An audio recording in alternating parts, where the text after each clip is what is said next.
inside you, where a songbird there can guide you past the world's locked doors to crash the rugs of heaven's shore.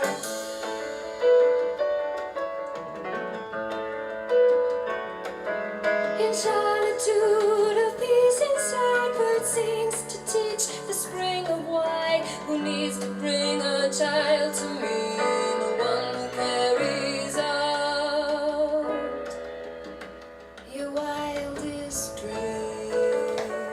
Hi, kind of excited today because I'm starting my Willow River Healing Post YouTube channel, and the reason I'm starting it is because I'm going to do meditations that you can follow along with. So I thought I'd separate a little preamble from any of the meditations. So if you want to hear my explanation about the different kinds and why you need to meditate, what it's all about, energetics, I put that in this video here so you can take that or leave it. My story is that I've been healing from an autoimmune disease for more than 10 years, and I have been thrown out into the wilderness more than a few times where I couldn't get my meds or whatever happened, that I had to turn to natural healing modalities to continue to heal myself. And at a certain point, you know, you can afford your medicine again, and you're like, oh, well, which one do I like better? And I have been riding both sides of that kind of thinking for a long time as far as Western medicine and integrating holistic healing with it. There are just lots of things that I could make, and I will make videos about. I'm a wild crafter, which means I take weeds and I dry them and I make teas from them. I'm a doTERRA rep, and I think essential oils are just amazing, and I could go on and on about those. I have my own brand of holistic body butters and such that I make with the doTERRA oils called Doctor, and these are all good, and there's lots of people that can do all this kind of stuff, and you can buy lots of things at stores in all these areas. So I've been searching in the development of my little shop here as to what would be unique that I could offer that isn't available quite so broadly, and I've decided it's meditation. A year and a half ago, I had a mental health crisis that forced me to learn to meditate. I was completely consumed with rage and anger, and a depression I thought I was completely healed with came back with such a force that I was helpless against it.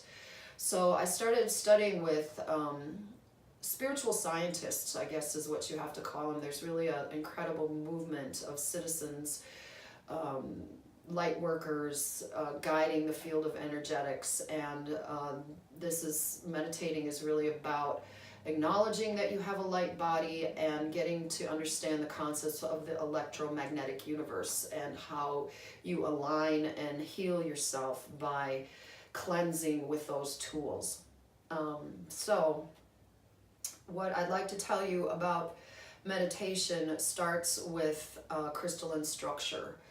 Something has crystalline structure because the atoms, which have protons and electrons and neutrons in them, either have a pattern in them or they don't. It has nothing to do with something being glass or crystal. We're talking about a molecular level, and atoms can just be all willy-nilly in clumps inside of hard materials, or they can be organized in their own little patterns. And when you see a pattern, when scientists look on a microscope and see molecules with a pattern, they know that those substances that have molecules like that conduct electricity. So plastic, wood, those substances do not have crystalline structure. The atoms that make up them are just in a pile in all sorts of directions with nothing that you can see as a pattern. Steel, water, lots of different things in rocks all have crystalline structure, because if you look at their atoms under a microscope, you can see patterns to the electrons and the neutrons. So there is a part of our body, of course, part of our body is water, and that part would of course involve conducting electricity. And then the most important part that conducts electricity is our pineal gland. Our pineal gland, it's part of the endocrine system that is in the middle of our head. And interestingly enough, it is the only part of the brain that blood flows to. There's something called the blood-brain barrier where blood doesn't flow through the brain, and the pineal gland is the exception, and it's buried right in the middle of our brains, and it also is considered the third eye because it has optical structure, but light doesn't hit it like it does our eyes. And what happens in our pineal gland is that that's where we visualize from. That is where, when we close our eyes and we follow a thread of telling ourselves what we see, which is what meditation is, we are operating from our third eye, from our pineal gland. Well, there's another concept besides understanding what has crystalline structure and what doesn't, and how that obviously can affect our aura, our electromagnetic fields, is piezoelectricity. Piezoelectricity is a natural form of electricity that is created when something with crystalline structure on the molecular level gets disrupted. It gets disrupted by being hit. It gets disrupted by being heated or cooled or made wet or extra dry. Something in it stresses it. It gets disrupted, and from the process of getting disrupted and going back to where it belongs, it emits a very small voltage of electricity that can be harnessed. Plants in photosynthesis emit a little bit of electricity, and there are even projects underway, like it's such a low level, but if you just take one plant and one table lamp, you can create a self-generating system of renewable energy from the piezoelectricity in the plant to just, power one light bulb. And that is happening and will be available in our world in our lifetimes. Our pineal glands create piezoelectricity, and that is a very important part of balancing your health, is making the electromagnetic field in your body active and functioning. And unfortunately, many poisons in our world in the last 100 years have been attacking the human pineal gland. And in fact, most modern humans' pineal gland has completely shrunk and dried up like a raisin and isn't even working. And one of the goals of meditation is to massage and activate and reinstate the pineal gland in your system for the sake of your general health. I want to talk about piezoelectricity a little farther in terms of your understanding of how else we use it. Some other things that you use every day that involve piezoelectricity, like microphones. Microphones, inside them have a diaphragm with crystalline structure, and they are on a very low level of electricity. And when a disruption comes in the form of a sound pressure level that comes from my voice, from a saxophone, from a drum hit, from music, something disrupts that diaphragm inside the microphone, creates a little burst of piezoelectricity that gets taken through the wire to the soundboard, where we amplify it, we turn it up with other electricity, and then can use it to process it in terms of sound and send it out through the speakers and hear it as a actual force that can be bought and sold in the concept of recorded music. And in the early days of microphones and listening to music, we made records that had a physical groove in them, that a needle, again with piezoelectricity, with crystalline structure, the needle would ride on those grooves of the record and get disrupted. That would create a little electrical signal that it would send to the system of the power amp, that would amplify this signal and send it to the speakers as music. So piezoelectricity is the basis of recording in music, and you experience it every day when you listen to recorded music. Another really important concept in terms of sound is unity gain. Unity gain is a acoustic term that you learn when you're going to sound engineering school.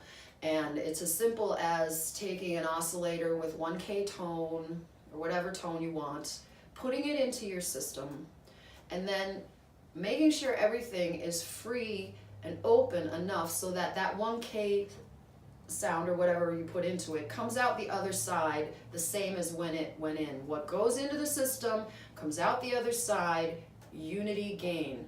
You can't start adding and sculpting things until you align them, till you set zero. And in meditating, that is what we are doing. We are treating our body, our energetics, as an in-out module and accepting energy from the universe into us, letting it work and align us and sending it back to the universe. And that is what we do when we meditate.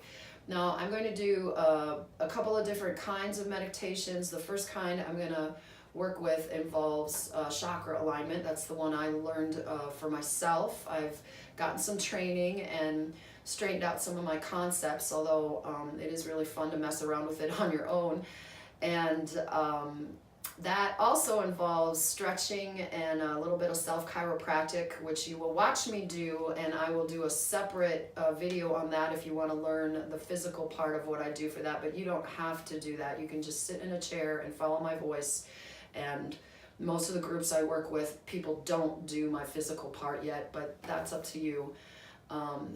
Just make yourself comfortable and follow my voice. That's all you have to do. Our chakras are the particle accelerators of our light body. They are inside our body, and I like to think of them slightly outside of our body too, because it helps me get a handle on them. But the truth is, they're inside our body, and they are the basic level of our electrical circuit.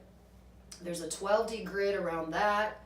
There's a prana, there's prana tubes, there's a prana ball, kind of like a pregnancy thing right here. There's your overall aura, which is around your whole body.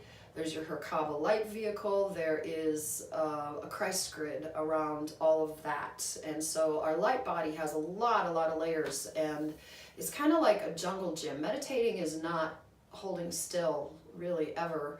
It's more like juggling, and can be really active and challenging. And one of the misconceptions I get from people who say they don't want to meditate is that they can't sit still and they can't clear their mind. And believe me, you'll clear your mind like you clear your mind on a roller coaster when you do these meditations. So the other advanced levels of chakra alignment involve the use of gemstones, and then also chanting that goes with each one. So there's really a lot of layers to that, and plenty of time to just start with the basics and get more complicated. Another level of meditation we're going to do is called the violet light protection and sealant, which is to align the 4 directions and then up and down, so there's really 6, of the earth with the archangels that have been helping humanity for tens of thousands of years, understanding their symbols. And it's really about how you build protection and seal off relationships and things that aren't good for you, that are negative in your life, but you still want to keep the lines open. And that can be pretty tricky. It's easy enough to cut yourself off from someone and be a martyr in your castle, but that really doesn't get anything done. You have to learn a more sophisticated way to protect yourself from energy vampires, from people who drain you in different ways, that you keep the lines open and you keep the relationships healthy with some boundaries that protect you. And there's lots of ways to do that. And one of the most powerful ways is this violet light sealant protection transmission. That is only done occasionally, whereas the chakra alignments can be done every day. The violet light thing is like a spring cleaning that you'll do once a month.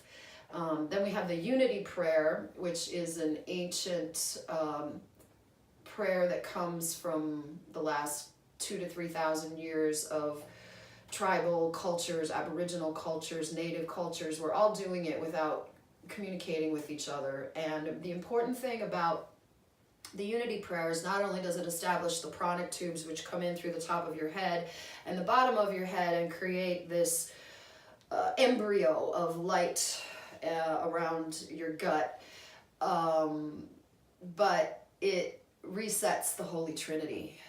The idea of Christ is much older than Jesus Christ. And I personally, as somebody who is, I just call myself too sexy for God. I don't use the word victim. But I've had some issues in my life with holy men.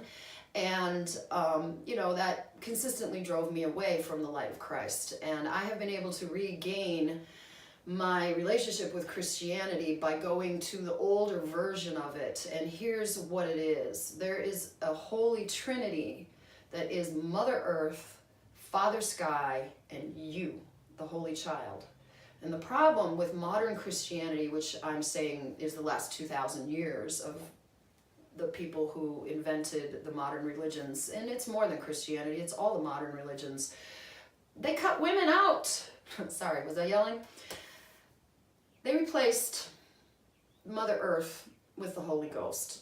And that just doesn't ring in my heart. But when you deal with a Holy Trinity of Mother Earth, Father Sky, and you, that connects me to something, and I feel like I've come home. And so the unity prayer is just incredible, and it is also a very clear guidance from your brain to your heart. There isn't anyone on earth, I don't think right now, that's not their job. The job of humanity right now is to go from the brain to the heart. All of the science and the things that we've been about for the Industrial Revolution in the last 200 years has really misplaced us into our head, and we are suffering from this amazing amount of mental illnesses that involve anxiety, worry, depression, obsessive compulsiveness, and it is all about too much brain. We're in our heads and we don't know where to take it. And the answer isn't always grounding, although I could just wander around our society in an ice cream truck yelling grounding, grounding, grounding, because I do think that's what most people need. The truth is, once you're grounded and you still have this overactive brain, what we're doing is we're trying to set a pathway to the heart. The heart is the center of the soul, and the brain is simply a computer. The heart has to guide it, and to occupy your heart, to clean up your heart, to use your heart as the thing that is the electromagnetic pulse that connects with the Schumann resonance in the middle of the earth, which it does, is the way home. Love is in the heart, and love is the way home. I love that. That's from the Unity Prayer. And lastly, I just want to talk briefly about the herkaba light vehicle. I'm not qualified to teach it, I just learned it, but it is the most compact, most amazing exercise. It is 17 breaths. You can do it in less than 5 minutes. I'm just about to get weaned off of a CD where I'll do it myself, and that does bring me to how important it is to meditate alone, because you don't need anybody, you don't need anything, you don't need rocks, you don't need light, you don't need all this things that we set up, and I'm not ready. You are ready at any given moment to do the herkaba light vehicle. It's as easy as closing your eyes and having 2 hands, and even if you don't have 2 hands, you can create them in your brain. What I'll do is if this rolls along into some people developing, I will have my teacher. You really have to do a live workshop that takes a couple of days in person. It costs $200. I will have her come down to my shop and stay for the weekend to get some participants to learn that. And that is what my ultimate goal would be, is to get people to learn the herkaba light vehicle. It increases serendipity in your life. It shortens the gap on the holographic nature of reality. The holographic nature of reality is really a testament to the power of positivity, because the creative source in the world is easily confused, and what you put out is what you get. So if you are feeling endlessly sad, sorry for yourself, negative, complaining, all of those kinds of mental activities, worry, the mental illness types that I set up, you are sending that energy out. And the holographic nature of reality means it's a mirror.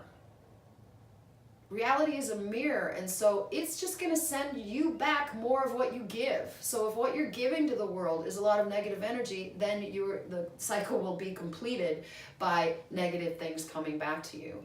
So that's why this is so easy to just sit down, clear the decks, and start to picture the future before it happens. Start to say and think really incredible positive mantras about yourself, about the people you love.